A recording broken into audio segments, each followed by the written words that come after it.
নমস্কার, আমি বিশ্ব মজুমদার। শুরু করছি সোজা সাপটা। সত্যি কি শুভ সন্ধ্যা বলার সময় এখন? হয়তো না। তার কারণ আমরা এমন একটা সময়ের মধ্যে দিয়ে চলেছি যা প্রত্যেকটা বাড়ি, প্রত্যেকটা মানুষ, প্রত্যেকটা পিতা, প্রত্যেকটা সমাজের প্রত্যেকটা জায়গায় এমন একটা আঘাত করেছে যা রেশ এখনো কাটেনি।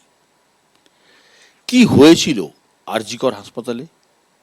কেনই বা এভাবে মৃত্যু হলো একজন ডাক্তারের? সেই রহস্যের কিনারা এত দিন কেটে গেলেও আজ অবধি হলো না।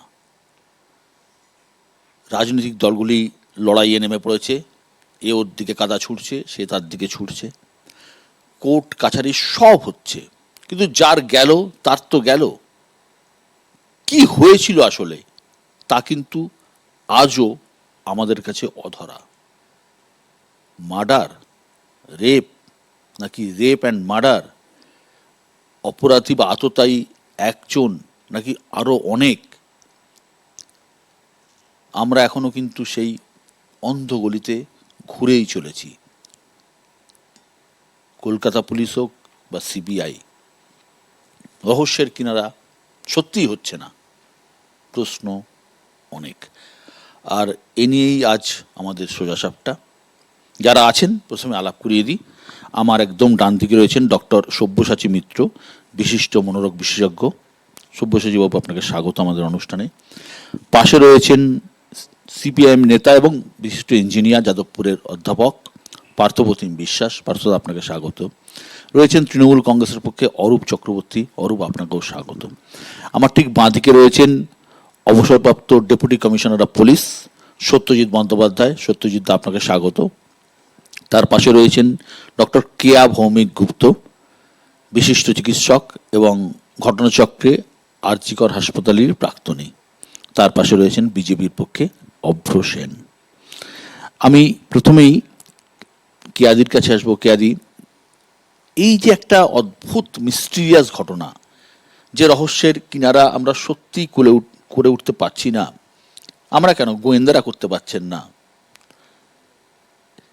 আপনি তো দীর্ঘদিন আরজিকর হাসপাতালে পড়াশোনা করেছেন একটা সময়। এই যে ডিউটি, এই যে সেমিনার রুম, এই যে রহস্য, আপনার নিজের কি মনে হয় কি হতে পারে? দেখুন, আমি অনেক আগেই কলেজটায় পড়াশোনা করেছি। কলেজটা আমাদের প্রাণকেন্দ্র বলতে পারেন, বড় ভালোবাসার জায়গা। আমরাও নাইট ডিউটি দিয়েছি, কল বুক অ্যাটেন্ড করেছি, এই অন্ধকার বিল্ডিং থেকে ওই অন্ধকার বিল্ডিং অবধি গেছি। কোনোদিনও ইনসিকিউর ফিল করিনি, কোনোদিনও ভাবতে পারিনি যে আমাদের সাথে এরম একটা অপরাধ হবে। আমরা জানতাম অপরাধ হলে গ্রুপ ডি স্টাফও হাসপাতালের দিদি বলে বাঁচাতে আসবে। কখনো কোনো ভয় পাইনি। আজকে মানে বিষাদগ্রস্ত লাগছে, একটি মেয়ে, এটা আমার কন্যার সময় একটি মেয়ে, সে তার দায়িত্ব পালন করতে গিয়ে এরম নৃশংসভাবে মারা গেল। মানে কল্পনাতীত নৃশংসতা। মানে একটা মানুষকে তিলে তিলে মারা, যেন কোনো রাগ ছিল, কোনো বদলা নেওয়ার মতন করে মারা। এরকম ভয়ানক মৃত্যু, সেটাও একটি মেয়ের তার কর্মক্ষেত্রে। এটা সামগ্রিকভাবে সমাজের জন্য প্রচণ্ড ক্ষতিকর এবং মেয়েদের জন্য প্রচণ্ড ক্ষতিকর। আজকে এর ওষুধ দেওয়া হচ্ছে মেয়েরা নাইট ডিউটি করবে না। কেন, আমরা কি কম হব অ্যাজ প্রফেশনালস? তাছাড়া বলা হচ্ছে জোড়ায় জোড়ায় করবে। আমরা কি কবুতর যে আমরা জোড়ায় জোড়ায় করব? মানে আমি তো এগুলোর কোনো উত্তর পাচ্ছি না। এর উত্তর একটাই, আমাদেরকে জাস্টিস দিতে হবে, সেফটি দিতে হবে, কর্মক্ষেত্রে সিকিউরিটি দিতে হবে। শুধু মেয়ে বলে নয়, প্রত্যেকটা ডাক্তার ওখানে ইনসিকিউর। 14 তারিখ রাতে যে ঘটনাটা ঘটেছে, যেভাবে ওদের আক্রমণ করা হয়েছে, যেভাবে হাসপাতাল ভ্যান্ডেলাইজ করা হয়েছে, যেভাবে হস্টেলে উঠে ছেলেদের মারার চেষ্টা হয়েছে, তাতে আমার মনের ভিতর গুমড়ে একটা কথাই হচ্ছে যে জানোয়ারদের চারণভূমি আমার কলেজ নয়, এই জল্লাদের উল্লাসভূমি আমার কলেজ নয়। খুব দুঃখ হচ্ছে জানেন, মানে আমি শব্দে কথায় প্রকাশ করতে পারবো না। আমরা জানতাম যে কলেজটা আস্তে আস্তে আস্তে আস্তে তলিয়ে যাচ্ছে, এবং এমন একটা লোকের কৃতিত্বে সেটা তলাচ্ছে, সে লোকটার নামও আমরা অনেক দিন ধরে জানতাম। প্রত্যেকবার সে গেছে আমরা খুব আনন্দ পেয়েছি যে যাক আপদ বিদেয় হলো। ওমা, তার কিছুদিনের ভিতরে খোটা সিক্কা আবার ফেরত চলে এসছে। কোথায় যে তার এত প্রভাব, কোথায় যে তার এত শক্তি, এবং সবচেয়ে লজ্জাজনকভাবে সেও নাকি আর্চিকরের প্রাক্তনী। মানে সে আমাদের প্রত্যেকের কলঙ্ক, এইটুকুই আমি বলতে পারি। সে যে কি না করেছে আর্চিকরে, ছাত্রদের দুর্বৃত্তায়ন, যে ছাত্ররা, আমি মনে করি কোনো ছোট 18 বছরের ছেলে গুন্ডা হয়ে হাসপাতালে ঢোকে না, কিন্তু তাদের গুন্ডা বানিয়েছে, তারা তোলা তুলেছে, তাদের দুর্বৃত্তায়ন করা হয়েছে। এবং আজকে আমরা জানিও না যে তারা তাদের অপরাধের সীমা কতটা। তার কারণ হচ্ছে আমরা এখনো জানি না যে তারা কেউ এই অপরাধের সাথে জড়িত আছে কিনা। এদের তো রোগীর চিকিৎসা করার কথা ছিল, মানুষের জীবন দেওয়ার কথা ছিল, সেখানে আজকে জীবন নেওয়ার সন্দেহে তাদের টানতে টানতে নিয়ে যাওয়া হচ্ছে। এটা দুঃখজনক নয় ফ্র্যাটার্নিটির একজন হিসেবে? ডক্টর মিত্র, আপনি আমাকে একটা জিনিস বলুন, যে যে প্রশ্নটা উঠছেন, উনি যেটা বললেন যে একটা মেয়েকে যেভাবে মারা হলো, প্রবল একটা রাগ বিদ্বেষ না থাকলে এভাবে মারা যায় না। একজন মনোরোগ বিশেষজ্ঞ হিসেবে আপনার কি মনে হয় যেটা একজনের কাজ, যে প্রবল রাগ বিদ্বেষ থেকে একজন করলো, মোটিভটা কি? একটা খুনের তো মোটিভ থাকবে। দেখুন, এখানে আমরা যতটুকুনি জানতে পেরেছি, হ্যাঁ, নানা রকম খবর তো আসছে, সুতরাং এটা হাইলি ইমপ্রবাবল। দেখুন, মেডিসিন বলুন, সায়েন্স বলুন, কোনোটাতেই উইথ 100% সার্টেনিটি কেউ কিছু বলতে পারে না। ইট ইজ হাইলি ইমপ্রবাবল যে যে ক্ষতগুলো মেয়েটির ওপরে ছিল এবং পাওয়া গেছে এবং নানা রকমভাবে জানা যাচ্ছে, সেই ক্ষতগুলো কিন্তু একজনের পক্ষে ইনফ্লিক্ট করা খুব অসম্ভব একটা জায়গা। হ্যাঁ, এটা হতে পারে যদি তাকে ড্রাগ করে দেওয়া হয় এবং আগেই ঘুম পাড়িয়ে দেওয়া হয় এবং তারপরে অত্যাচার করা হয়। তা সত্ত্বেও আমি বলবো এটা হাইলি ইমপ্রবাবল, এই জন্য যে যদি ড্রাগডি হয়ে থাকে তাহলে এতটা টর্চার করার প্রয়োজনীয়তাটাই বা কোথা থেকে আসবে? যে পারপেট্রেটার একটা ঘুমন্ত, যে ফাইট ব্যাক করতে পারবে না, তাকে তো এতটা টর্চার করার প্রয়োজনও হবে না। সুতরাং সাইকোলজিক্যালি, যদি ফরেনজিক সাইকিয়াট্রিস্ট হিসেবে বলতে চান, তাহলে এই টর্চারটা যেটা হয়েছে ভিসাভিস যে সিচুয়েশনটা ছিল, এটা হাইলি ইমপ্রবাবল যে একজন করেছে, এবং এইটা কিন্তু খুব ইজিলি আইডেন্টিফাইড হবে যদি প্রপার একটা পোস্টমর্টেম রিপোর্ট আসে এবং সেখান থেকে ইনজুরি চার্টটা পাওয়া যায়। কারণ আর একটাও জিনিস যেটা দেখতে হবে, আমরা ভিকটিমের কথা ভাবছি, এখানে পারপেট্রেটারের কথা দেখুন। এই যে ছেলেটিকে পরের দিন পুলিশ হাতে ধরে করে নিয়ে যাচ্ছিল, যেটা আমাদের টিভিতে দেখানো হয়েছে, আপনাদের মিডিয়াতেও দেখানো হয়েছে, সে কিন্তু খুব মেজরলি ইনজিওর্ড হয়েছে, সেটা কিন্তু কোথাও বোঝা যাচ্ছে না। একটি মেয়ে, 31 বছরের মেয়ে, সবল মেয়ে, যে যাকে কেউ মারতে আসছে, সে লাস্ট মোমেন্টে বুঝতে পারছে যে তাকে শুধু মারতে আসেনি, তাকে মেরে ফেলবার জন্য এসেছে। সে কিন্তু নিজের জীবনটা বাঁচানোর জন্য the best fight of her life or his life দেবে। এটা যে কোনো মানুষের ড্রাগড হয়ে গেল, যদি ড্রাগড হয়ে যায় তখন কিন্তু জিনিসটা একটু অন্যরকম চিন্তা ভাবনায় আসতে পারে। কিন্তু এখানে যে পারপেট্রেটারের কথা বলা হচ্ছে, বডি ওয়েট বলুন, পজিশনিং বলুন, যতটা ইনজুরি আমরা জানতে পেরেছি হয়েছে, that too will be highly improbable. আপনাকে আমি একটা স্পেসিফিক প্রশ্ন করছি, আমরা জানি না, সাধারণ মানুষও জানে না, আমরা তো জানিই না, এই যে পোস্টমর্টেম আর ফরেনসিক, এই দুটোর মধ্যে পার্থক্যটা কোথায়? পোস্টমর্টেম হচ্ছে একটা মানুষ যখন মারা যায় তখন তার নানা রকম, ধরুন মারা কিভাবে গেল সেইটার উদ্ঘাটন করার জন্য একটা ডেড বডির পোস্টমর্টেম করা হয়। পোস্টমর্টেমের অনেকগুলো পার্ট আছে। একটা রেডিওলজিক্যাল অ্যাসপেক্ট, যে এক্সরেগুলো করা হলো, একটা স্ক্যানের অ্যাসপেক্ট, যে ব্রেনে কোনো হেমারেজ ছিল কিনা সেটা দেখা হলো, তারপরে আসে ডিফারেন্ট ভিসেরার অ্যাসপেক্ট। ভিসেরা মধ্যে আমাদের খাদ্যনালীতে যে প্রোডাক্টটা আছে সেটা বিভিন্ন লেভেল থেকে কালেকশন হয়, কারণ বিভিন্ন লেভেল থেকে অ্যাবজর্পশন হয়, সেটা আমাদের একটা টাইম লাইন রাফলি দিতে পারে যে কখন এই কাণ্ডটা ঘটানো হয়েছে। কিংবা কেউ যদি ধরুন ওভারডোজ করলো, তখন আমরা জানতে পারি যে এইটা রাফলি এই সময়ের মধ্যে ওভারডোজ করলে খাবারে ওই সময়ে জিনিসটাকে পাওয়া যেতে পারে এইখানে। কিডনির পিস রাখা হয়, লিভারের পিস রাখা হয়, লাংসের পিস রাখা হয়, নখ রাখা হয়, চুল রাখা হয়, দাঁত রাখা হয়, এইগুলোর রাখা হয় আলাদা ভাবে। এই প্রত্যেকগুলোর একসঙ্গে নাম বলা হচ্ছে ভিসেরা। এই ভিসেরা কেন রাখা হয়? টু আইডেন্টিফাই, কারণ ধরুন একটা কিছু পয়জন কাউকে দিয়ে দেওয়া হলো, ভিসেরা ধরা পড়বে তো, যদি থেকে পড়া তো উচিত। যদি এরম হয়ে থাকে ডেফিনেটলি পড়বে, ডেফিনেটলি পড়বে। এই কতক্ষণ এই যে ড্রাগ দেওয়ার পরে কতক্ষণ এটা ইয়ে থাকে? সেটা বিভিন্ন ড্রাগের বিভিন্ন রকম হাফ লাইফ থাকে। সুতরাং কোনোটা 6 ঘন্টায় পর্যন্ত পাওয়া যায়, কোনোটা 8 ঘন্টা পর্যন্ত পাওয়া যায়। যেরকম ধরুন গাঁজা, হ্যাঁ, গাঁজা কিন্তু 1 মাস পর্যন্ত ইউরিনের স্যাম্পেলে পাওয়া যেতে পারে। 1 মাস পর্যন্ত পাওয়া যেতে পারে। That is the highest kind of half life that weed has. সুতরাং এই সবগুলো রাখা থাকে। এবার এটাকে দিলাম পোস্টমর্টেম। এই এবার ফরেনজিক কাকে বলে? ফরেনজিক হচ্ছে যেখানে এই দুর্ঘটনাটা ঘটেছে তারা জায়গাটাকে অ্যাসেস করবে, বডিটাকে অ্যাসেস করবে, পুরো জায়গাটা যেখানে ঘটনাটা ঘটেছে সেটা ডিজিটালি ক্যামেরা বন্দি করবে। সেই জায়গা থেকে যদি কোনো ব্লাড স্প্ল্যাটার থাকে সেটা দেখবে, বডিটা কিভাবে পড়েছিল দেখবে, দরজাটা কিভাবে খোলা ছিল দেখবে, ফ্লোরটার কি অবস্থা দেখবে, সিলিং এর কি অবস্থা, সবকিছু পুরোটা ভিডিওগ্রাফি করা হবে।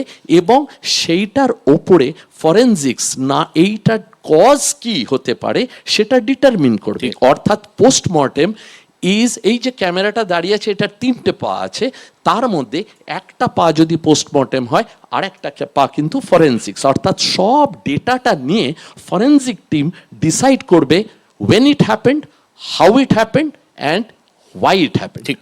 আমি সত্যজিৎ দাকে আসবো। সত্যজিৎ দা, আপনি দীর্ঘদিন ধরে এই ধরনের এই ধরনের বলবো না, ক্রাইম দেখেছেন, ক্রাইম সলভ করেছেন, আইও ছিলেন, ডেপুটি কমিশনার হয়েছিলেন।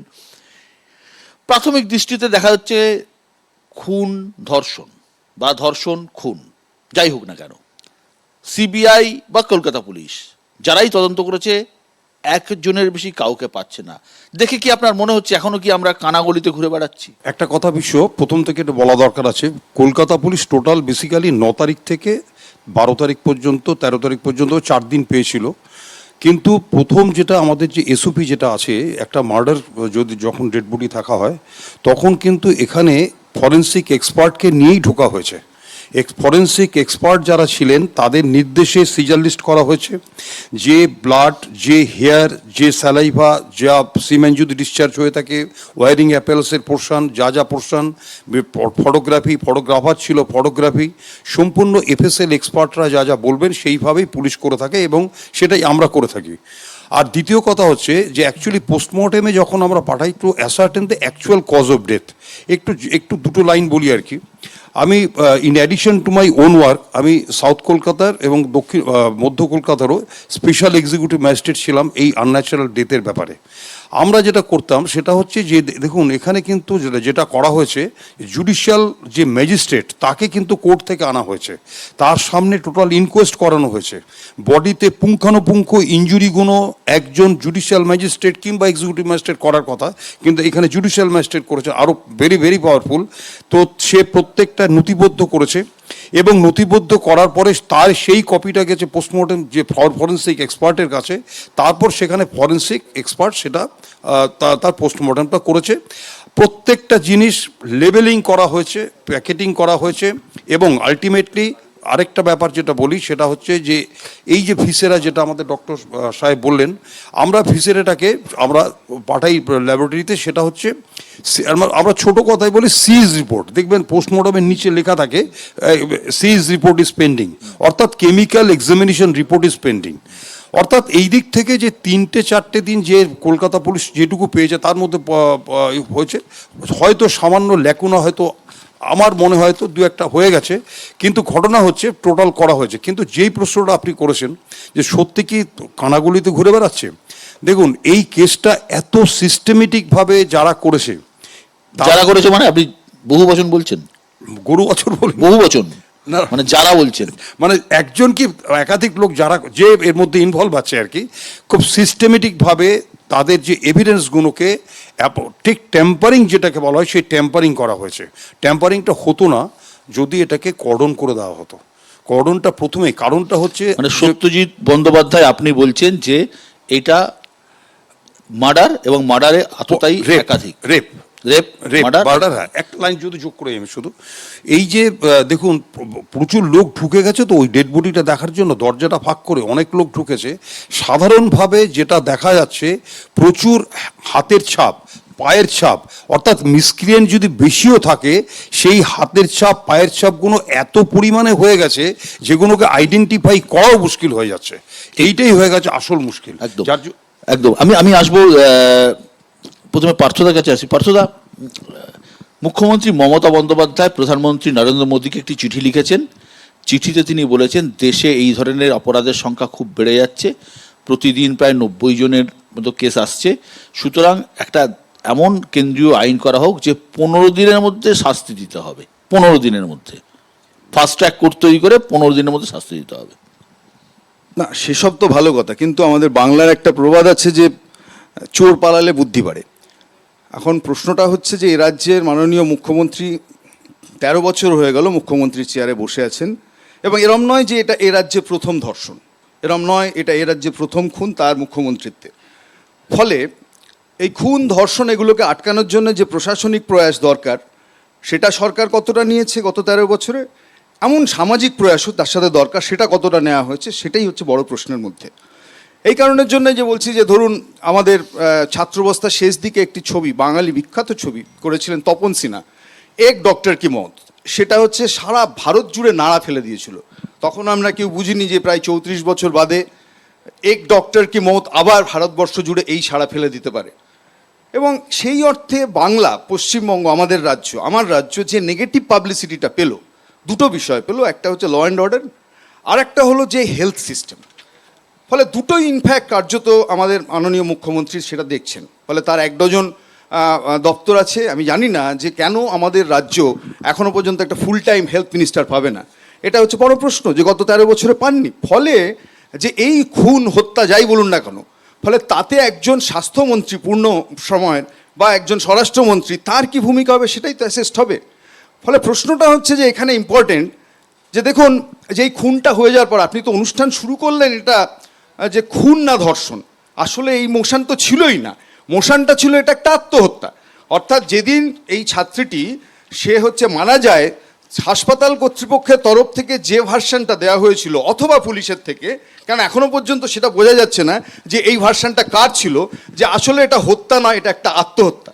ফলে এই যে আত্মহত্যার তথ্য থেকে হত্যার তথ্যে আসতে যে কটা দিন গেল, এই কটা দিনের মধ্যেই আমি বলবো সত্যজিৎবাবু যে ক্লুটা দিচ্ছিলেন যে আমাদের তদন্তের যে সূত্রগুলো, সেই সূত্রগুলো লোপাট হলো।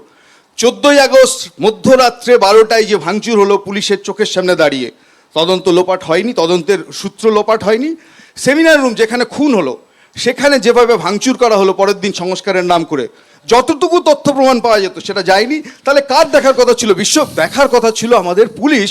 কারণ তদন্ত যদি না এগোয় তাহলে একদিনের জন্য ওই যে উই ওয়ান্ট জাস্টিস বলে যারা চলছেন, এই জাস্টিস হবে না, জাস্টিস ডিলেড এবং জাস্টিস ডিনাইড হবে যদি তদন্ত এবং পুলিশ এগোতে না পারে, যেভাবে কামদুনিতে হয়েছে। আমি অভ্রর কাছে আসবো। অভ্র, একটা সময় বলা হচ্ছিল যে কলকাতা পুলিশ কিছু করছে না, যে অভিযোগটা পার্থদাও শুরু করলেন।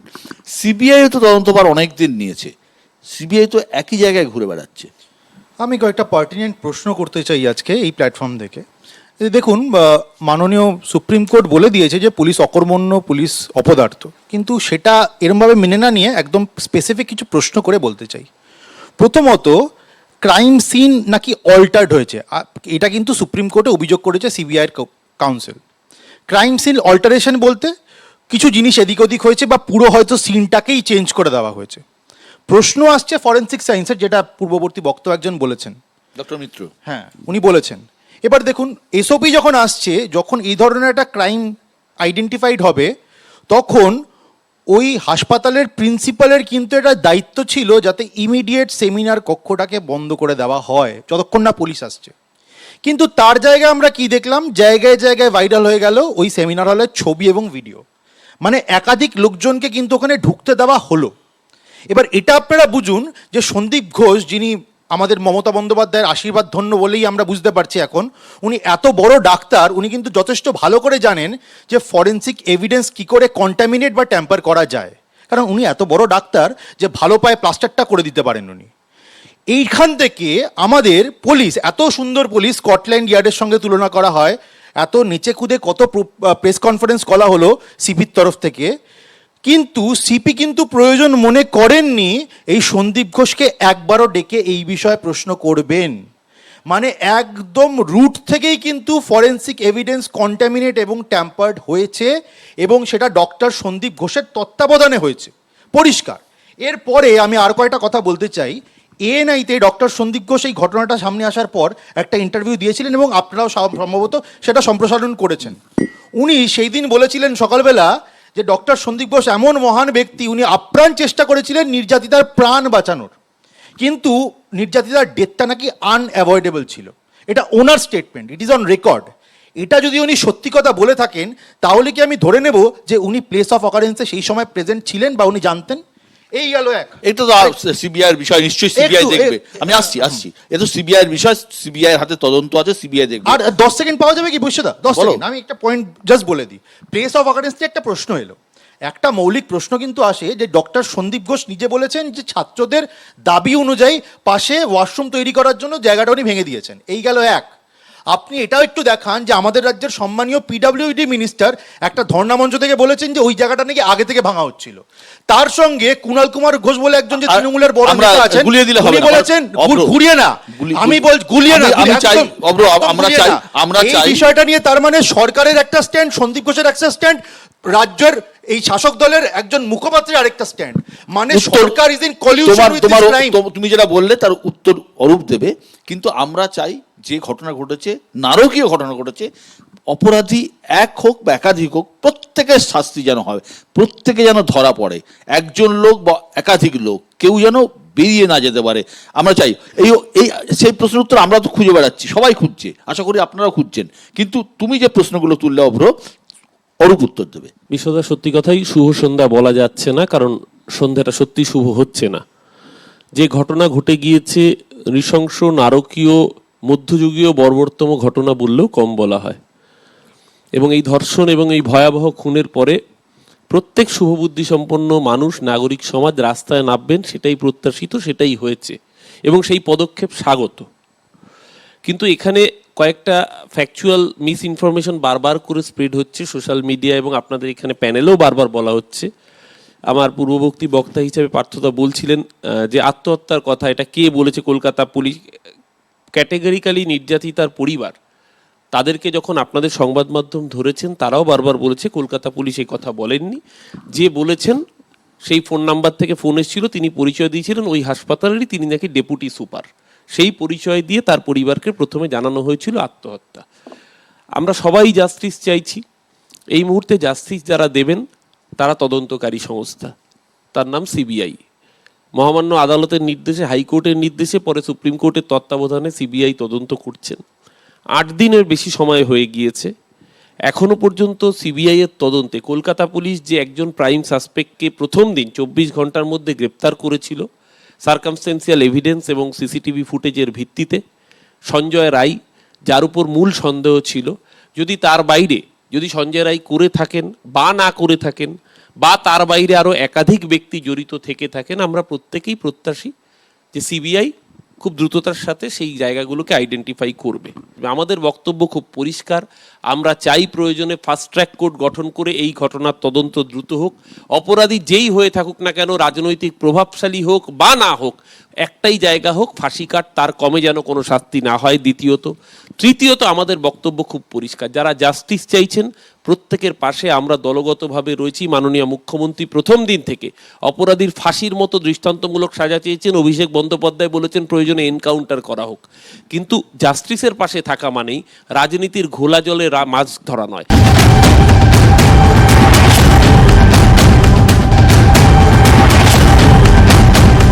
কেয়াদি বলুন। একটা প্রশ্ন, দেখুন রাজনীতির লোকেরা তো রাজনীতি করবে, ঠিক আছে, ওটা স্বাভাবিক, এটা নিয়ে কোনো বক্তব্য নেই।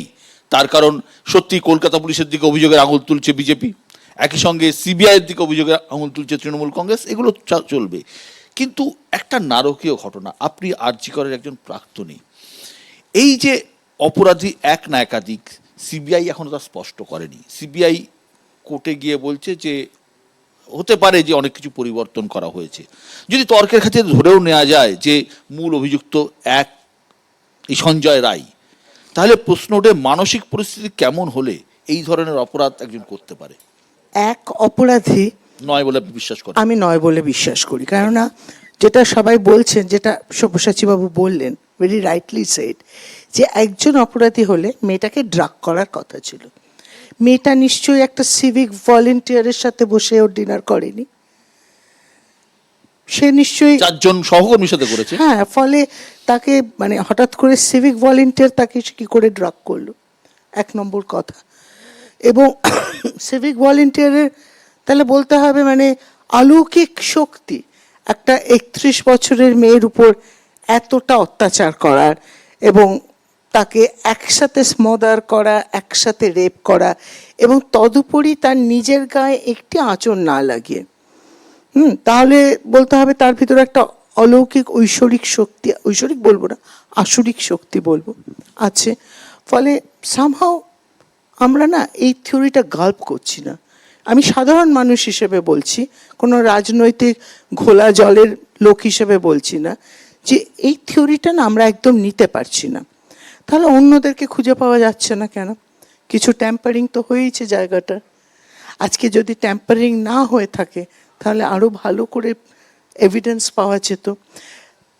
এবং সবচেয়ে আশ্চর্যের ব্যাপার যে 14 তারিখ যে মবটা ভ্যান্ডালাইজ করতে ঢুকেছিল, তারা গেছিল সিসিটিভি সার্ভার রুম ভ্যান্ডালাইজ করতে, এবং তারা সিসিটিভি সার্ভার রুমটা ভ্যান্ডালাইজ করেছে। এটা খুব মানে ভেবে দেখুন, একটা অশিক্ষিত মব মারপিট করতে ঢুকে they targeted the room which can give you evidence, ঠিক আছে। প্লাস তারা সেমিনার রুমটা, এটা সম্বন্ধে অনেকেই বলছে যে তাদের আপনার সময় সেমিনার রুমটা ওরমই ছিল। আমাদের সময় তো সেমিনার রুমটা তৈরি হয়নি, আমরা অনেক পুরনো কলেজে তখন এই এখন যে হ্যাঁ পুরনো বিল্ডিং যেটা ভেঙে গেছিল, মনে আছে আমাদের কলেজে থাকার সময় বিল্ডিং ভেঙে গেল, দোতলা থেকে একতলায় পড়ে গেল 3 জন স্টুডেন্ট, হ্যাঁ। ফলে আমাদের সময় এগুলো কিছু ছিল না, কিন্তু সিকিউরিটি ছিল, সেফটি ছিল, ছাত্ররা তোলা তুলতো না, কোনো দুর্বৃত্ত তৈরি করার মতন অধ্যক্ষ ছিল না। আমি সন্দীপ ঘোষ এই একটি লোকও খুঁজে পাচ্ছি না। আমি যতজনের সাথে কথা বলেছি, বহু ডাক্তার আমার বন্ধু, বহু সহকর্মী আছেন, সন্দীপ ঘোষ সম্বন্ধে কিন্তু একটি লোকও নেই যে ভালো কথা বলছে। পাবেন বিশ্বদা, পাবেন না। আমি সত্যজিতের কাছে আসছি। ওএসডি টু হেলথ না ডিপার্টমেন্ট। না না, অব্র ওসব বহু অন্যের খবর ঢুকে লাভ নেই। একটা হচ্ছে, প্রথম কথা হচ্ছে যে একটা সরকারি চাকরিতে ধরো কাউকে যখন করতে হয়, সাসপেন্ডও করতে হয়। বিশ্বদা আমাকে একটা জিনিস বুঝিয়ে দিন, এসআইটি ফর্ম করলেন মুখ্যমন্ত্রী মমতা আমি বন্দ্যোপাধ্যায়, আসছি না, তার নামে নাকি ইনভেস্টিগেশন চলছে, আবার তাকে হেলথ ডিপার্টমেন্টে ওএসডি করে বানানো হচ্ছে। ছ্যাবলামোটা কোন জায়গায় নিয়ে চলে গেছে তৃণমূল আমি বাবুল। সত্যজিতের কাছে আসছি। সত্যজিৎ, আপনি আমাকে একটা স্পেসিফিক উত্তর দিন। একটা মেয়ে, আমার যতদূর ধারণা প্রায় 12-13 দিন হয়ে গেল, প্রায় 14 দিন হতে, একটা মেয়ের মার্ডার হলো। আমি ধরে নিলাম মার্ডার আততায়ী এক বা একাধিক, সে তো পরে জানা যাবে। রেপ হলো, এই রেপটা একজন করলো না একাধিক লোক করলো, এটা জানতে কতদিন সময় লাগতে পারে? কদিন সময় লাগতে পারে? না, এফএসএল রিপোর্টের পরে ইনস্ট্যান্ট পাওয়া যাবে, এটা কোনো ব্যাপার নয়। না, এফএসএল রিপোর্ট এফএসএল ছাড়া পাওয়া যাবে না, জানা যায় না। এফএসএল রিপোর্ট বাদে তার সাথে যে ধস্তাধস্তির চিহ্নগুলো রয়েছে, সেখানে রেপ কতজন হয়েছে সেগুলো ডাইরেক্টলি যারা ফরেন্সিক এক্সপার্ট, যারা পোস্টমর্টম করেছেন, তারা ওপেন বলে দিতে পারবে, এটা ক্লিন বলে দিতে পারবে মুখের উপরে। এটা আমরা জানতাম। একটা উদাহরণ দিই তোমাকে, আমি একটা রেপ উইথ মার্ডার কেস করেছিলাম 93-তে। একটা বাচ্চা মেয়ে পারভিন, এইটুকু বাচ্চা, রিক্সা চালকের মেয়ে, রেপ উইথ মার্ডার হয়েছিল। তো আমি 67 জনকে অ্যারেস্ট করেছিলাম। তুমি হয়তো ভাবছো 67 জন, আমাকে খুব ডোন্ট মাইন্ড পলিটিক্যাল চাপের মধ্যে ফেলে দিয়েছিল তখন 93-তে। এত চাপে যে সবাই জিজ্ঞেস করছে না 67 জনই কি রেপ করেছে। এই 67 জনের কাছ থেকে আমি একজনকে চাইছিলাম বার করতে, যার কাছ থেকে ওই বাচ্চা মেয়েটার নখে আমার পিঠের যে কিছুটা আঁচড়। আঁচড়ের দাগটা তার মুখের মধ্যে, সে বাঁচার জন্য রেজিস্ট্যান্স দিয়েছে নেল স্ক্র্যাপিং। সেই নেল স্ক্র্যাপিংটা আমাকে পোস্টমর্টমে যখন ফরেন্সিক এক্সপার্ট তখন আমাকে বললো ওর কাছে নেল স্ক্র্যাপিংটা দেখলাম। আমি শুধু আসামিদেরকে দেখলাম সার্চ লাইট দিয়ে 67 জনকে, প্রচণ্ড প্রেশার, থানা ভাঙচুর, থানার থেকে ঘেরাও হয়ে গেল কড়াইয়া পুলিশ স্টেশন। একজনকে 37 নম্বরে পেলাম যার পিঠে এইরকমভাবে একটা বাচ্চা মেয়ের আঁচড়ের দাগ। আমি আর কোনো করলাম না, কারণ এত চাপে ছিলাম তখন আমি ওই একজনকে রেখে দিলাম, কারণ আমি জানি একজনকে যখন ধরে ফেলেছি আমি টোটাল টিমটাকে ধরে নেবো, এবং টোটাল আমি একজনকে ধরে রেখে বাদবাকি সবাইকে শুধু পলিটিক্যাল চাপে ছেড়ে দিলাম। আমি তখন ছেড়ে দিয়ে আমি তাকে ইন্টারোগেশন করে সম্পূর্ণ ঘটনাটা জানলাম। জানার পরে 3 জনকে ধরলাম। ধরার পরে একজনকে আমি ধরতে পারলাম না, এবং সে তাকে জনগণ 1000 লোক পিটিয়ে মেরে ফেললো, যেটা আপনি বলছিলেন। আর ওই 3 জনের কিন্তু আমি ওদেরকে ক্যাপিটাল পানিশমেন্ট হ্যাংয়ের ব্যবস্থা করে দিয়েছিলাম ওই কেসে, লোয়ার কোর্ট থেকে। এবার এটা প্রশ্ন যে এই যে তাহলে তো সত্যজিৎ দা একজনকে ধরেছে, যখন তাকে 5 জনকে খুঁজে পাওয়া যায়, একজনকে ধরেছে না ধরে এখানে তাহলে আপনার কি মনে হয় ও ছিলই না? না, সঞ্জয়ের একটা বড় ব্যাপার বলি। সঞ্জয়কে আমি যতটুকু বুঝেছি, আমি দেখুন আমি তো সিন অফ ক্রাইমে ছিলাম না কিংবা টোটাল টিমের মধ্যে নেই, কিন্তু যতটুকু পড়ে বুঝতে পেরেছি যে সঞ্জয় ইজ এ সাইকোপ্যাথ, এবং সঞ্জয় বেসিক্যালি একটা নরাধম ছেলে, এবং এ বেসিক্যালি কি করছে তার 2 দিন পরে সে মাইন্ডে রাখতে পারবে না, যার জন্য এই যে বারবার করে সিবিআই বলছে না যে আমরা লিডিং পাচ্ছি না, এবং একদম। সেটাও কলকাতা পুলিশও পাচ্ছি না। আমি এটাই নিয়ে সব্যসাচী দা আপনার কাছে আসছি, এই সাইকোপ্যাথ এই বিষয়টা, এই যে একটা লোক অপরাধ বিজ্ঞান বলছে, আমি ইদানিং কিছু বইপত্র পড়লাম, কিছু লোকের সাথে কথাও বললাম, পঞ্চানন ঘোষালের কথা শুনেছি, অনেকে বলছেন যে এই ধরনের সাইকোপ্যাথরা এমন এমন কাণ্ড ঘটাতে পারে, যেটা কেয়াদি বলছিলেন যে আসুরিক, তাদের কাছে কিছু আসুরিক ক্ষমতা, আসুরিক ভর করে, যেটা অনেক কিছু 5 জনের ক্রাইম একানাকি করে ফেলতে পারে। এটা কি সত্যি? না, I wouldn't agri on that. না, আমার মনে হয় সেটা একটু ওভার স্টেটমেন্ট হয়ে যাবে। সাইকোপ্যাথদের একটা চেকলিস্ট আছে, হ্যাঁ, তো সেই চেকলিস্টে অনেকগুলো ভেরি ইম্পর্টেন্ট পয়েন্ট আছে যেগুলো সাইকোপ্যাথিতে আইডেন্টিফাই করতে হেল্প করে। এবং আজকে সকালের কাগজে কিন্তু সেক্সুয়াল প্রিডেটর অ্যান্ড সাইকোপ্যাথি হিসেবে সঞ্জয় রায়কে সেন্ট্রাল মানে এজেন্সিগুলোর সাইকোলজিস্টরা নাকি পেয়েছে। এবার সাইকোপ্যাথ কাদের বলে? কিছু মেন পয়েন্টস হচ্ছে যারা ক্রাইম প্রোন, অর্থাৎ অনেক ছোটবেলা থেকেই টুকটাক ক্রাইম করতে করতে ধীরে ধীরে গ্র্যাজুয়েট করে বড় মার্ডার করে, 1 নম্বর। 2 নম্বর হচ্ছে তারা রিমোর্সলেস, অর্থাৎ একটা কাণ্ড এত বড় ঘটনা ঘটিয়ে দিল কিন্তু তার মনে তার কোনো প্রতিচ্ছবি পড়বে না, এবং হ্যাঁ তাপ উত্তাপ নেই, এবং পরবর্তীকালে সে যে একটা খারাপ কিছু করেছে তার মধ্যে কোনো রেখাপাতও নেই। সুতরাং রিমোর্সলেস, সুপারফিশিয়াল, খুব চার্মিং হয়। অর্থাৎ এই লোকটা, এই যারা সাইকোপ্যাথ হয়, তারা আপনার সঙ্গে 8 ঘন্টায় এত সুন্দর একটা বন্ধুত্বতা স্থাপন করে দেবে যে আপনি ভাববেন আহারে একে কত বছর ধরে আমি খুঁজছিলাম, আজকে পেলাম।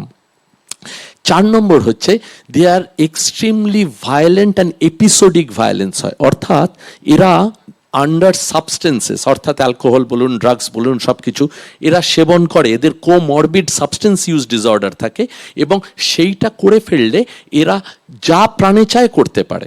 কিন্তু একজন সাইকোপ্যাথ, সে সাইকোপ্যাথ টিংটিংয়ে একখানা টিকটিকির মতো লোকও হতে পারে, সে মার্ডার করবে, কিন্তু এমনভাবে মার্ডার করবে যে তার গায়ের খুব একটা জোর নেই, এমনভাবে করবে যেটা সে লুকিয়ে ফেলতে পারবে, এমনভাবে সে ট্রেন্ড হবে, নিজের ব্রেনটাকে ট্রেন করে করে এইদিকে এগোবে। আমি বারবার বলি যে ব্রেনটা না একটা রিওয়ার্ড সিস্টেম দিয়ে কাজ করে, যে আমাদের কিছু লোক ধরুন কোনো একটা ভালো খাবার খেলাম, আমাদের খুব একটা আত্মাটা ভরে গেল, মনটা ভরে গেল যেটা আমরা বলি, কিংবা একটা ভালো জামা কাপড় পরলাম, মনটা ভরে গেল। এদের এই রিওয়ার্ড সিস্টেম ইজ ক্রাইম। সুতরাং ক্রাইম করলেই এদের, আপনি সঞ্জয় রায়কে বলছেন না কেন সাইকোপ্যাথ বলেও, কেন বলতে চাইছেন যে না ও একা ক্রাইম করতে পারে না? না, কারণটা হচ্ছে যেইটা ইনফ্লিক্ট করেছে ড্যামেজটা এই মহিলাটার ওপর। এবং দেখুন, এই যে সোশ্যাল মিডিয়া নিয়ে কথা হচ্ছিল না, যে সোশ্যাল মিডিয়া তো এত ফেক নিউজ এই হচ্ছে সেই হচ্ছে। ফেক নিউজ কেন ছড়ায়, কখন ছড়ায়? যখন সাধারণ মানুষের মধ্যে একটা সাইকোলজিটা বুঝতে হবে। সাধারণ মানুষের মধ্যে একটা অ্যাঙ্গুইশ আছে, অর্থাৎ উদ্বেগ। সাধারণ মানুষের মধ্যে একটা অ্যাঙ্গার আছে, অথবা রাগ। এবং সাধারণ মানুষের মনে একটা ফ্রাস্ট্রেশন আছে যে আমি চেয়েও পাচ্ছি না। সেইখানে যদি প্রশাসন, সে মিনিস্টাররাই হোক, পলিটিক্যাল পার্টিসরাই হোক, এনজিওসরাই হোক, কিংবা পুলিশই হোক, যদি এমন উত্তর দিতে এবং খুব এভিডেন্টলি দেখা যায় যে এখানে কিছু একটা কাভার আপের চেষ্টা হচ্ছে, তখন সেই না সোসাইটির দরজাটা একটু খুলে যায় এবং সেইখান দিয়েই ফেক নিউজ পার্কুলেট করে। আজকে বলছি, যদি এইটা পুলিশ এসওপিটা ফলো থ্রু করতো, অর্থাৎ ডেড বডিটাকে ঠিক মতো পোস্টমর্টেম করতো, ডেড বডিটা রাখা থাকতো, পরবর্তীকালে সেকেন্ড পোস্টমর্টেম, প্রয়োজন হলে থার্ড পোস্টমর্টেম, যদি এভিডেন্সগুলো ট্যাম্পার না হতো, যদি দেওয়ালটা ভাঙা না হতো, যদি 14 তারিখের রাত্রিবেলা আরজিকর ভ্যান্ডালাইজ না হতো, যদি এই সার্ভার রুমে লোকেরা না ঢুকতো, এইটা যদি প্রশাসন এনশিওর করত, বিশ্বাস করুন, justice, I want justice, we want justice, এই কথাটা আসতো না। কিন্তু এটা উঠেছে কারণ সন্দেহ তৈরি হয়েছে, সন্দেহের বাতাবরণ তৈরি হয়েছে। এক্স্যাক্টলি, সন্দেহের বাতাবরণ তৈরি হয়েছে। ফেক নিউজ, আমি তো বলছি প্রথম থেকেই ফেক নিউজ। এই যে আপনার মেয়ে অসুস্থ, আপনার মেয়ে সুইসাইড করেছে, আপনার মেয়ে এখানে নেই, ওখানে হয়েছে, এগুলো তো প্রথম থেকে ফেক নিউজ তো প্রশাসন থেকে শুরু হয়েছে। তারপর সেইটা দাবানলের মতো ছড়িয়ে গেছে, অর্থাৎ যজ্ঞে যেরকম ঘি ঢালা হয়েছে। এখন এই সন্দেহের বাতাবরণে কিন্তু ইউ ক্যানট স্টপ। ইনফ্যাক্ট আমি তো বলবো, I am very proud of the social media system. কারণ যদি সোশ্যাল মিডিয়ার এই স্ট্রেংথ আজকে আছে না থাকতো, তাহলে কিন্তু এটা সুইসাইড বলে কিন্তু ধামাচাপা পড়ে বেরিয়ে যেত। যেটা আমাদের আগে অনেক সুইসাইডস হয়তো, মানে হোমিসাইডস হয়তো সুইসাইড বলে বেরিয়ে গেছে, because we did not have access to this social media. আজকে পথে নামতো না, হাতে হাত ধরতো না, মোমবাতি জ্বলতো না, যদি না সোশ্যাল মিডিয়া থাকতো। সোশ্যাল মিডিয়ার নেগেটিভ সাইডস আছে, কিন্তু আমাদের এটা ভুলে গেলেও চলবে না যে সোশ্যাল মিডিয়া কিন্তু also becoming a part of the society, and it has its helpful moments as well. কেদি, আপনি কি তাই মনে করছেন? Social media is a powerful weapon. আমাদের যাদের হাতে কোনো ওয়েপন নেই, আমরা যারা জাস্ট সাধারণ মানুষ, আমাদের কিচ্ছু নেই, আমরা জোট বাঁধছি সোশ্যাল মিডিয়ার মাধ্যমে। এবং যেটা সব্যসাচী বাবু বললেন, আমি সেটার সাথে একদম একমত, যে যদি এই সন্দেহের বাতাবরণটা ক্রিয়েট না হতো, তাহলে কিন্তু এই আজকে ফেক নিউজ এত কিছু পার্কুলেট করে আসতো না। মানে অনেক কিছু ধোঁয়াশা, যেমন এই ছেলেটি এ জানলো কি করে যে 4th ফ্লোরের সেমিনার রুমে একটি ডাক্তার একা ঘুমোয়, একটা সিভিক ভলেন্টিয়ার। তো আমাদের মনে তো প্রশ্ন আসছেই, এবং এই প্রশ্নটাই হচ্ছে গিয়ে এই খবরগুলোই হচ্ছে। কিন্তু মোটিভ থাকবে তো, একটা খুনের তো মোটিভ থাকবে। অনেক আছে, অনেক আছে। এবং আপনি যদি স্বাস্থ্য ভবনের অবস্থা দেখেন, মানে দেয়ার আর ভার্টিক্যালস অফ ক্রিমিনালিটি, সুতরাং মোটিভ অনেক আছে। ইট ইজ আ, এটা বিদেশে বলে না কার্টেল, অর্থাৎ একখানা গ্রুপ, যেটাকে এখানে আমরা বলে থাকি পশ্চিমবঙ্গে সিন্ডিকেট, বিদেশে বলা হয় কার্টেল। সো এভরিবডি, এটা একটা ঘড়ির মতো, বুঝতে পেরেছেন? প্রত্যেকটা মেশিনারি নিজের নিজের তেলে চলছে, এবং একটা সিস্টেম আরেকটা সিস্টেমকে হেল্প করছে, আরেকটা সিস্টেম আরেকটা সিস্টেমকে, and this entire system is a corrupt system. সত্যি মোটিভ ছাড়া খুন করে দেবে না। মাইকটা নিয়ে দেখুন, একটা লাইন বলি, আমরা তো একটা পোস্টমর্টেম আলোচনা করছি, জিনিসটা আমরা ঘুরে বেড়াচ্ছি চারদিকে। প্রথম কথা হচ্ছে যে আমরা একটু ওয়েট করতে হবে। এই পলিগ্রাফ টেস্টের যে অর্ডারটা হয়েছে, আচ্ছা, পলিগ্রাফ টেস্ট কি পুরোটাই বোঝা যায় না? পলিগ্রাফ টেস্টকে ফাঁকি দেওয়া যায় না। পলিগ্রাফকে মোটামুটি ভাবে আমি যতটুকু পড়াশোনা করে জেনেছি যে 95% মোটামুটি বিলিভেবল। পলিগ্রাফ টেস্টের ব্যাপারটা হচ্ছে, ওটার সায়েন্টিফিক ভ্যালিডিটি অনেকটা কমেছে, এক নম্বর। কারণ আপনি যে প্রশ্নটা করলেন না, বললেন যে ওটা ফাঁকি দেওয়া যায়, হ্যাঁ, কিছু লোক ওটা ফাঁকি দিতে পারে। পলিগ্রাফ টেস্ট সাধারণ লোকের জন্য আমি বলছি, আমার সঙ্গে কথোপকথন হচ্ছে, তখন আমি হার্ট রেট মাপছি, লাংস কতটা ফুলছে না ফুলছে, কবার রেসপিরেশন হচ্ছে মাপছি, ব্লাড প্রেশারটা মাপছি, আমার গলায় কোনো কম্পন আসছে কিনা মাপছি, এইগুলোকে মাপছি। এটাকে ডিফিট করা যায়, অ্যাকচুয়ালি যায়, এক নম্বর। সেই জন্য পলিগ্রাফ টেস্টের ভ্যালিডিটি কমেছে। 2 নম্বর, যেটা ইম্পর্টেন্ট ইস্যু, তার মানে কি এটার কোনো কাজই নেই? না, দ্যাটস নট ট্রু। অর্থাৎ এই যে XYZ যাকেই বসে পলিগ্রাফ টেস্ট করানো হোক, তার যে ভার্সনটা দেবে সেটা কতটা একদম। কোর্ট বিশ্বাস করবে সেইটা পলিগ্রাফ টেস্টে আপনাকে হেল্প করবে। কারেক্ট, সবুজ মিত্র সাহেব খুব ভালো ব্যাখ্যা দিলেন। পলিগ্রাফ টেস্টের পরে সিবিআই কিন্তু অনেকটা কিছু জানতে পারবে যে সত্যি সত্যি সঞ্জয়ের কতটুকু পার্ট একদম। প্লে ছিল কি পার্ট প্লে ছিল না, কারা কারা আরেকটা ব্যাপার হচ্ছে এই যে পেছন দিকের যে দরজাটা, এটা কিন্তু আমরা কেউ জানতাম না। এটা কিন্তু সঞ্জয় অনেক দিন পরে ডিসক্লোজ করেছে যে সেমিনার হলে পেছন দিক দিয়েও ঢোকা যায়, বেরোনো যায়। একদম। সুতরাং এগুলো সবই আছে। একদম। কয়েকটা- অব্রব সিবিআই এর উপর তো প্রেশার বাড়ছে। না না, দেখুন কয়েকটা প্রশ্ন আসছে, নিশ্চয়ই প্রেশার আছে এবং তাদেরকে পারফর্ম করতে হবেই, কোনো এর থেকে আলাদা কোনো অপশন নেই। কিন্তু কয়েকটা প্রশ্ন আসছে, ফেক নিউজ নিয়ে এতক্ষণ কথা হচ্ছিল, এটা ফেক নিউজ নয় যে সেদিন ক্রিমেটোরিয়ামে 3টে ডেড বডিকে লাইনে দাঁড় করিয়েও কিন্তু এই নির্যাতিতার ডেড বডিকে আগে পুড়িয়ে দেওয়া হয়েছিল, এটা কিন্তু ফেক নিউজ নয়। এটা ফেক নিউজ নয় যে শ্রীমান কপিল সিব্বল আগের দিন সুপ্রিম কোর্টের হিয়ারিংয়ের সময় বলেছেন যে বডিটা দেখার জন্য নাকি এই নির্যাতিতার মা বাবাকে 3 ঘন্টা ওয়েট করানো হয়নি, অ্যাকচুয়ালি কিন্তু 3 ঘন্টা ওয়েট করানো হয়েছিল। এটা ফেক নিউজ নয় যে কপিল সিব্বল যে সেকেন্ড হিয়ারিং হলো সুপ্রিম কোর্টে, ওখানে উনি দাঁড়িয়ে দাঁড়িয়ে বলেছেন যে পরিষ্কার এফআইআর করতে নাকি এটা late তুষার হয়েছিল। মেহতা বলবে, এটা না, না, না, না, আমাদের আমাকে বক্তব্য শেষ না। করতে দিন, হ্যাঁ। শেষ করতে দিন। সে ওখানে দাঁড়িয়ে কপিল সিব্বল বলেছেন এফআইআর কেন পুলিশ লেট করেছিল, কারণ নির্যাতিতার বাবা নাকি এফআইআর করতে দিচ্ছিলেন না। এগুলো ফেক নিউজ নয়, এগুলো আসল নিউজ, অন রেকর্ড আপনারাও পেয়ে যাবেন। একদম। আপনি এই তৃণমূল এই সরকারকে কি বলবেন এরপরে? এটা কি পরিষ্কার কভার আপ করার চেষ্টা হচ্ছে না? আমার এটা মৌলিক প্রশ্ন আপনাদের কাছে, জনগণের কাছে। হ্যাঁ। আমি কোনো রাজনৈতিক কথা বলছি না, অপ্রভ। আমি পরিষ্কার প্রশ্নগুলো ঠিক আছে। করছি এবং তৃণমূলের প্রতিনিধির থেকে এগুলোর উত্তর অরূপ চাইছি। অরূপ চক্রবর্তী আমি ডাক্তারবাবু বললেন যে সোশ্যাল মিডিয়ার পাওয়ার, আমি একদম ডাক্তারবাবুর সাথে 100% সহমত। সোশ্যাল মিডিয়ার পাওয়ার আছে বলেই সেদিনকে 14 তারিখ রিক্লেম দ্য নাইট এরকম হাজার হাজার ঘরের সাধারণ মানুষ তারা রাস্তায় নেমেছিলেন।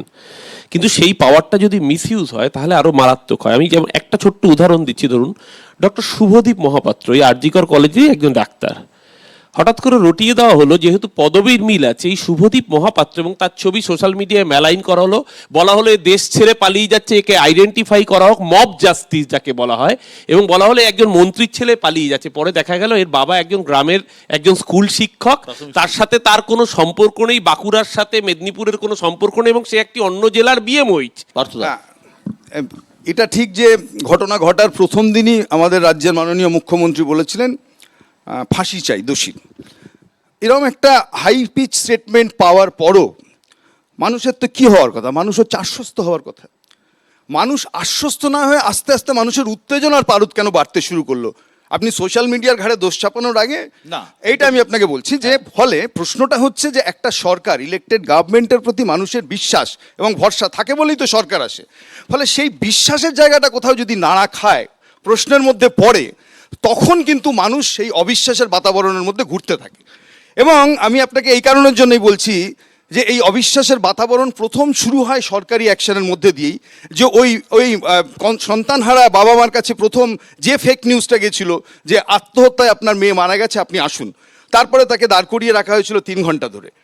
আমি আপনাকে বলছি যে সংবেদনশীলতা কোথায় যাচ্ছে বিশ্ব, সন্দেহ তীর বাড়বে না যে এই যে প্রিন্সিপাল যার কথা আপনি আলোচনা আনছিলেন, যে এই ভদ্রলোকের নামে কি বিক্রি না, হসপিটালের বজ্র ওয়েস্ট সেটা বিক্রি করে, আমি শুনলাম মৃতদেহ বিক্রি করে, আমি শুনলাম ছাত্রদের পরীক্ষার নম্বর বিক্রি করে।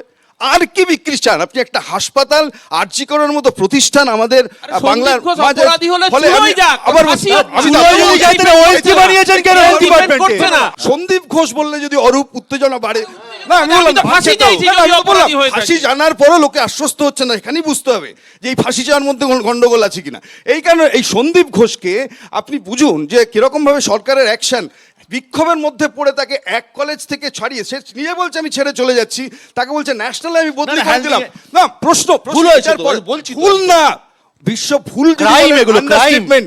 It's a crime. কিয়াদি একটি মৃত্যু, ধর্ষণ, খুন, বিচারের দাবিতে প্রতিবাদ, বিক্ষোভ, কিন্তু ধীরে ধীরে এই আন্দোলনের হ্রাস আমি এখানে যা দেখতে পাচ্ছি, কি রাজনৈতিক দলগুলোর হাতে চলে যাচ্ছে না?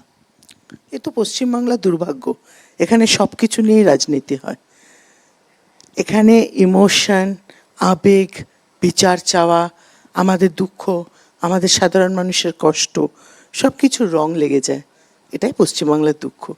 দুর্ভাগ্য বলতে পারেন।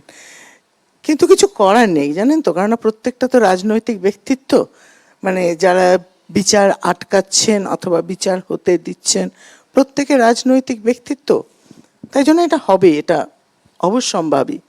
কিন্তু নিজেদের ভিতর তরজা না করে আমি শুধু একটা কথাই বলবো যে প্রত্যেকে একটা অনেস্ট আর সিনসিয়ার এফার্ট দেখ যাতে খুনি ধরা পড়ে, এবং এই যারা বছরের পর বছর দুর্নীতি করে এসছে, এই আমাদের কলেজটাকে রসাতলে পাঠিয়েছে, এই অত্যন্ত ঘৃণ্য ব্যক্তিগুলো যাতে আর কোথাও জায়গা না পায়। এবং আমাদের ছাত্ররাও, জুনিয়র ডাক্তাররাও এই জন্যই আন্দোলন করেছে। আমাদের জুনিয়র ডাক্তার আন্দোলনে কিন্তু কোনো রাজনৈতিক রং নেই, তারা কিন্তু রিফিউজ করেছে কোনো রাজনৈতিক রং নিতে। এমনকি তারা যেদিন স্বাস্থ্য ভবন অভিযান করেছিল, প্রথম দিন একটা রাজনৈতিক দল ওদিকে যাচ্ছিল বলে ওরা ওদের রিশিডিউল করে, ওরা পরের দিন যায়। ওরা কিন্তু কোনো রাজনৈতিক রং চাইছে না, ওরা চাইছে যে এই দুর্নীতিগ্রস্ত লোকগুলোকে যাতে একেবারে চিরতরে নির্বাসনে পাঠানো হয়।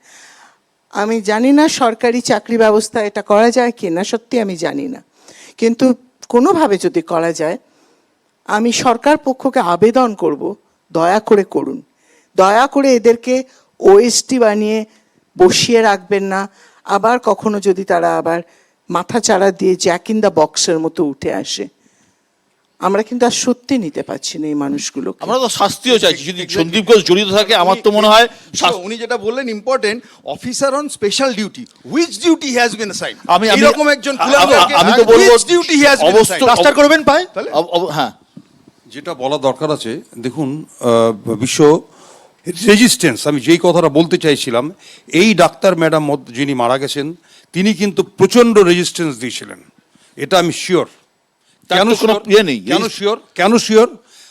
ডক্টর সব্যসাচী মিত্র বলেছেন এই কথাটা, কারণ রেজিস্ট্যান্স আমি কি ভিত্তিতে আপনি বলছেন? বলছি সেটাই বলছি, রেজিস্ট্যান্স দিয়েছে এই জন্য কারণ তার গায়ে যে ইনজুরিগুলো ছিল, তার যে চোখে ইনজুরি, তার মুখে ইনজুরি, তার পাজরা ভেঙে দেওয়া হয়েছে, না পেলভিস বোন ভেঙে দেওয়া হয়েছে। না এগুলো তো মনে হচ্ছে মানে আপনিও সোশ্যাল মিডিয়া দেখে বলছেন, তার কারণ বোন ইনজুরি নেই আমি যতদূর জানি, পিএম রিপোর্টে এগুলো কোথাও মেনশন বোন নেই, ব্রোকেন নেই, no fracture। ইনজুরি হতে পারে, কোনো ফ্র্যাকচার নেই। আচ্ছা, যেই চোখের ইনজুরিগুলো এমনিভাবে দেখা গেছে সেগুলো কিন্তু রেজিস্ট্যান্সের না দিলে সোজা সাপটা ডাইরেক্টলি করলো 31 বছরের মহিলাকে, এটা আমার বিশ্বাস হচ্ছে না। ডক্টর মিত্রর কাছে আসবো। এই অভিযোগের তীর উঠছে সন্দীপ ঘোষের দিকে, তাহলে ইনিও তো একজন মানসিক রোগী সেই অর্থে বলতে গেলে।